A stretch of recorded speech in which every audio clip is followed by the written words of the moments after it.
Wait lang. Para matanggal yung tinggil.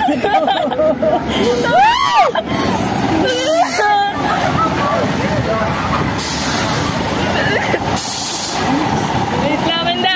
Lansya lang tayo. Para matanggal yung tinggil ko.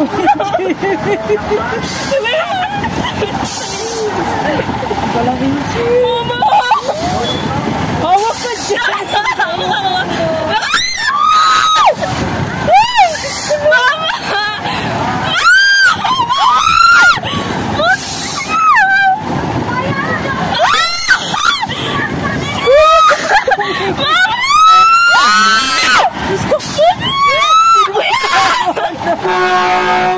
Kuya!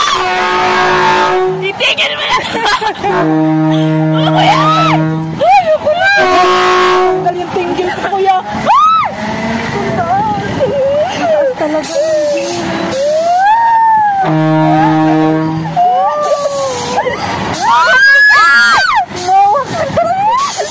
Mamudmud ka dyan, umawag ka. Okay na. Natanggal yung tinggil ko. Ang saya! Ayoko talaga na. Kuya, hindi. Ayaw matatanggal yung tinggil ko. Tigil na. Wait lang, nahilo ako. First time ko talaga po. Uwi na tayo, ayaw na.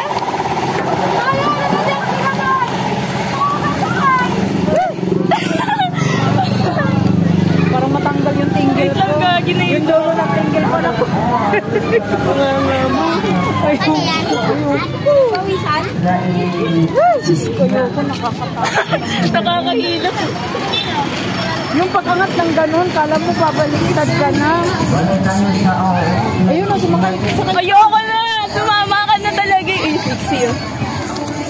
Pagkatapos, mangyayari, 80 pesos naman sa ibubunan, 350, additional 150 tayo. I-pause mo to, ma. Nakatago yata ako. Hindi ko kasi baka mabitawan ko yung phone eh. Oo nga, tama lang yung ginawa mo. Ako natatakot ako. Parang gumaganon siya. Yeah, Parang babaliktad yung luya, no? Oo. Yung tinggil ko, anak, gumaganon-ganon. Ano? Yung tinggil mo? Hindi, yung tinggil ko parang gumaganon-ganon. wala sa G54. Wala naman tayo sa O, number 70.